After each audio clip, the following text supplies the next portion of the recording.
Mr. Dalio, thank you so much for making time to speak Call to the me National. Ray. Ray, thank you so much for taking time to speak to the National. What a pleasure. It's great to speak to you at a very important time, not only here in the UAE, but globally. A period of incredible change. You've identified the 5 big forces that affect the world's progress and economic cycles. How do you see the US in those cycles today, but also the greater world? Okay. Just to give you a little bit of background about the 5 forces. I've been a global macro investor for about 50 years. And some of the times that I've been surprised, I was surprised because things happened that didn't happen in my lifetime, but happened before. So I found that by studying history before, it helped me. For example, I studied the 1930s and the Great Depression, and that allowed me to anticipate the 2008 financial crisis and do well when others had some trouble. So I saw recently 3 big forces that led me to the 5 big forces that I saw repeat over and over again in a cyclical kind of way. Okay, what are those 5 big forces? The first force is the credit, debt, money, economy force. In other words, you give credit, you're giving buying power, but buying power, that credit produces debt. Debt means you have to pay it back. Then it becomes a cycle, and it becomes what the economic and market cycles are driven by. That's one force. Second force is the force of internal order and disorder, particularly internal conflict. Particularly when there are large wealth and values differences, that there become irreconcilable differences in which there's populism of the right and populism of the left, another extremism of the right and left, and they are irreconcilable forces that produce a conflict internally that's basically a type of war of one side to win over the other. The third force is the great power conflict of one country competing with another country. Classically, the rise of a great power to challenging an existing great power, and when you challenge existing great power, you challenge that power's rules, and that means you challenge the order. And so we're seeing that now as the China and other countries are particularly rising to become competitive. And then what is the dominant power? The United States is no longer the single dominant power. And then I discovered fourth, acts of nature, droughts, floods, and pandemics have killed more people than wars and toppled more orders. So number 4, certainly, and certainly now, climate change. The costs of climate change, the impacts are very large. And that through all history, the biggest force, most powerful force in creating the evolution is man's learning, particularly of technologies, the invention of new technologies and ways of operating. And certainly that's the case now with AI and other other technology developments that are going to change how we're operating. So I watch these 5 forces move in cycles, in great cycles. What's happening now is very similar to the 1930 to 45 period, and that's the nature of the dynamic. So anything that we're going to want to talk about or anything that's important will fall under at least one of those categories. And so I think when we're sitting here today and we're thinking about the future, we have to think about those things. And so if we start with the debt and credit and money economy force, if we take the first force, the US and the debt to GDP that it is dealing with today, how can the next administration, or how can any administration tackle that challenge? Well, again, I'll start with the dynamics and then we'll deal with how to tackle them. One man's debts are another man's assets. And when debts rise quickly, that means you have to sell that debt so that somebody has to buy that debt. And when they want to buy that debt, they are buying it based on the return that they're going to get. And when there's a lot of debt relative to GDP, it's a difficult balancing act for central banks because they don't want to they have to be careful to keep interest rates high enough that they're good for the creditor without being them so high that they're bad for the debtor. And that balancing act becomes progressively difficult. And what they do when they reach an imbalance is they print money. And so we've seen the creating of large debt and the printing of a lot of money causing an inflationary pressure, and that's the way the machine works. Okay, so now neither of the parties are really thinking about that balance and how to deal with that. There's a different philosophy. The Trump administration is more going to follow a policy very similar to the policy that existed in the right of center governments in the 30s. They're going to become protectionist. They're going to raise tariffs a lot. And that tariff will be taxes, essentially. It'll give income. So there's an element of income that's going to come from that. And then that protectionism is to try to build up the American industry, not just for an economic reason, but because there's a sense of self-sufficiency is needed in case we get into a war. And you're going to see that in chips, you're going to see that in electricity, we need power, you're going to see a plan, an industrial plan, not capitalism as we ordinarily think of it. We think of capitalism as a free market. And so if you want to buy something luxurious and you want to, no, this is much more top-down and directed. And then there'll be more in military spending and the like. And so we're going to deal with this imbalance. And that part of that is also the changing of the world order. We're no longer, the United States is taking care of the world order as it designed it, but it is instead taking care of itself, America first, in a world order in which then there's that conflict. So that's the nature of that beast. That's for that reason. I think that there's a supply-demand imbalance issue that not only will come from the new supply, but also the lack of desire of holding bonds, because there's a lot of debt which is held. And when you start to think, is that a good currency? Is that a good storehold of wealth? Increasingly, there's the risk that will be sold. And that's one of the reasons that you're seeing gold and you're seeing Bitcoin go up, because we're talking about what is an alternative money. A money is both a medium of exchange, but a storehold of wealth. And so now you're seeing more movement in that direction because it's precarious. I want to pick up just a moment on the inflation element of what you said. There has been criticism that perhaps the Fed didn't move quickly enough to tackle inflation. What's your take on it? Are you confident that the Fed's handled this particular period in the right way? I don't think the Fed handled it in the right way. There were two big stimulations. And the amount of checks that went out to people from the federal government, again, remember, federal government can't print money. Mm-hmm. What they do is but they can distribute money. So what they do is they borrow money. So the Fed lent money to the central government that send out checks, and they sent out more than twice as much money as the negative impact from the COVID was. In other words, incomes were set back, but they sent out twice in two big waves. And of course, if you send out more money with buying power, then you create more prices going up, you create the inflation that we've experienced. And so I think people are paying attention not just to the word inflation, which is the rate of change, but looking at prices.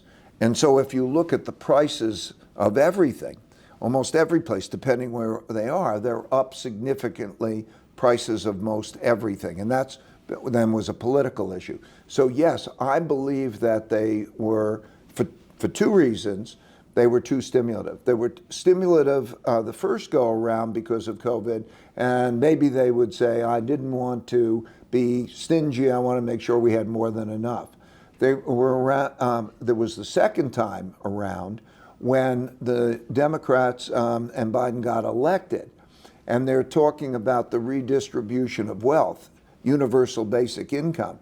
That was past the first go around, and there was another big wave of money. And that combination of that big wave and the printing of money produced the price changes we're seeing.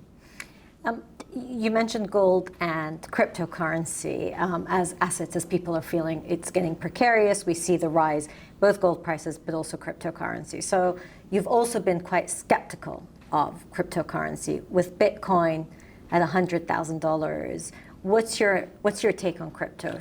Are you reassessing? My view on cryptos remain pretty much the same, and I'll articulate it. First of all, I think that, and I own crypto, I own some Bitcoin. The question is the amount and how attractive it is relative to gold, okay? I think that there's kind of the old man's gold and then the younger man's crypto. But the important thing, first of all, is to represent whether one or the other, and really ideally some of both, should be in the portfolio. Don't be so fanatical that you're just having one and not the other. And do worry about the value of money and what is your alternative money that can't be printed. Okay, so now when I look at gold and it's evolved over, crypto, and it's evolved over time, there have been a few things. First of all, there's not the privacy element of crypto. Everybody can understand exactly what it is. You can tax it easily. So governments can easily tax it. It doesn't have the same element of that privacy. There's a saying that gold is the only asset you can own that's not somebody else's liability, meaning you have to depend on somebody else. You can own it and so on. Gold has always been a reserve currency in all times. It's the third largest reserve currency. In other words, the largest is the dollar, second is the euro, third is gold, and fourth is the yen. So it's always the currency that's being gone to. Right now we're seeing a lot of central banks acquire gold. That's not the same as crypto, because crypto's different that way, because still, who controls it? Is it controlled behind the scenes, or do you have possession of it? And so for those reasons, I prefer gold to crypto, but I think the important thing is the recognition of the issue of do you trust the governments? And I think that to trust the governments, that they won't print the money to make the debt service easier is not the best move. So I'm, sort of anti-debt assets like bonds and so on, and I prefer the other. But I would say that should just be a portion of the portfolio. I don't want to get carried away with that. I would say that if you look at it as a diversifier, I think particularly gold is something that if you look at how it behaves in relationship to inflation and also interest rates, it behaves in a way that's more understandable than Bitcoin. Bitcoin is more of a speculative element with this limited supply aspect to it. So, but if you look at that, it's an effective diversifier of the portfolio. If you take most other assets, stocks, bonds, real estate, and so on, they will generally have good times and they will do well. The gold and that is a diversifier. So you actually reduce your risk by having some in the portfolio, somewhere between 10 and 15% of the portfolio. One of the other important forces that you've articulated is the element of the division between people. So it could be left and right and this tension. But another tension that's there is created due to wealth gaps. And we increasingly see the concern about wealth gaps. Is this a result of unchecked capitalism, or is it a result of failed politics, particularly when we look at not only in the US, but many different liberal democracies? Yes, you're looking at, I think you have to look at them together, the wealth gaps and the values gaps. And I really want to touch on both. It is the nature of capitalism that capitalism, for those who are, clever and work harder and compete, get to make more money. And so naturally, wealth gaps increase as a result of that system. That capitalistic system naturally produces that kind of outcome, okay? And that can then become an issue when there's the rich and the poor that has living standards and they feel is unfair, And of course, so yes, the capital markets have the capacity to create great wealth and create great inventiveness, and also to produce large wealth gaps that people start to feel are unfair. When you put those together with values gaps, big values gaps, then that's a toxic combination, particularly if you have a debt problem. So let's think about, for example, values gaps in the United States. You know, it's reflected in the MAGA versus the woke values gaps, by way of example. One side wants to defund the police. The other side wants to bring in law and order, okay? There are issues about raising children. I mean, one side, some people believe that a 10-year-old child should be able to decide what sex they are and have a sex change. That could be carried through in schools, saying we're going to have a policy consistent with that. Well, that's not compromisable to somebody else who would say, no way, I don't even want to be in that environment. So you're seeing both the wealth gaps and the values gaps then create, you know, an emotional, and compromise is not possible. You're not going to compromise for example, the sexuality issue and so on. So now you have a win at all cost mentality. And so we are seeing that happen not only in the United States, of course it's happening in the United States, but if you look at France and you look at England and you look at Germany and Italy and Korea, both North and South Korea, and you're looking at Japan, it is the norm now, not the exception. And how do you tackle it? What would you do? I think that if people understand history and understand the choices, that as though they had actually gone through it, that would give them perspective. I think before wars, whether they're internal wars or external wars, you have anger and you have courage, and we are going to fight to win. And then anyone who has been through these wars, whether they're internal or external, so, as they go through, said, they start off with, I am brave, I'm going to win, and I'm going to, and they say, I never want to go through that hell again. And so I think if they had that kind of perspective, and then they think that it all comes down to how we are with each other. How we are with each other. In other words, okay, is it selfishness, peace, harmony, that, the elements of what makes a good place. You know, here we are in Abu Dhabi, okay? What are the elements? The elements of making a good place, and what are the elements of success? They're simple.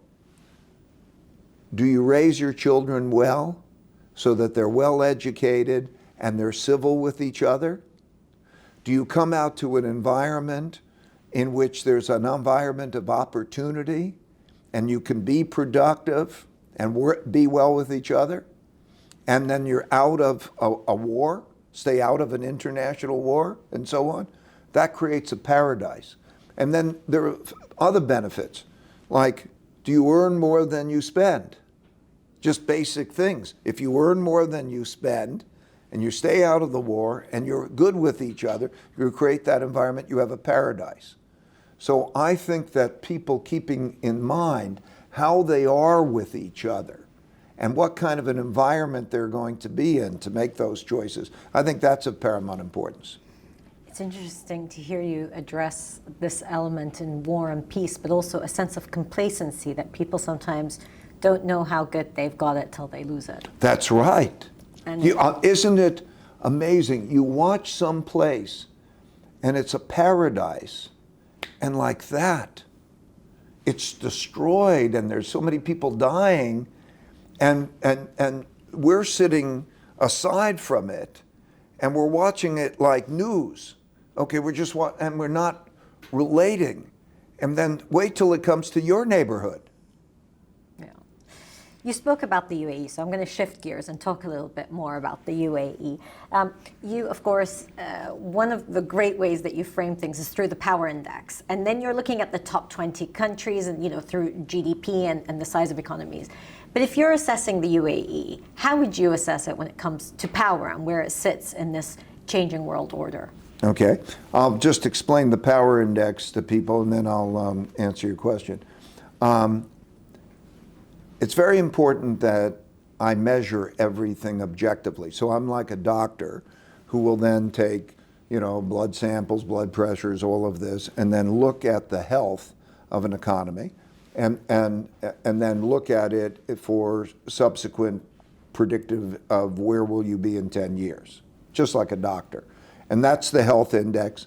And if you Google my name and you say country health index, you can go see this for all countries. So it'll give all these different measures. Okay, the UAE is a Renaissance state in history. Okay, it's one of those places in times of great conflict when there's that there are the elements that have to do with commerce and how people are with each other that brings people from all different countries to create that special environment. It's a modern day Switzerland, okay? It's about the same size as Switzerland in terms of the numbers. And that element of neutrality, it's a more vibrant Switzerland, okay? So if you look at it, and you look at, for example, also Singapore is one of those city-states, in a sense, that in that environment, but the bringing together those resources, the elements we just talked about raising children, creating an environment where you have good education, civility, productivity, and all of that, and it's a crossroads for the world, and it's an alternative place to be in a world of chaos. That is what it is. The UAE is a hub similar to Singapore, Switzerland, as you mentioned, and they want to attract the best that there is out there when it comes to finance. But on the other hand, the UAE has to introduce taxation. There's been corporate tax that was introduced at 9%, increasing to 15% for some multinationals starting next year. How do they maintain their competitiveness? Well, I've been coming since Sheikh Zayed was in power. And what he always brought was a wisdom. And what his next generation brings is a wisdom of how to strike balance. There's no extremism here. There's balance and so on. And so such developments, I'm confident, will be handled with balance. Okay, it's a place where they want the most productive civil people to come and to raise their families well and so on, in a world community that they recognize has its own issues and that world community. And I'm confident that they will find the right balance. Technology.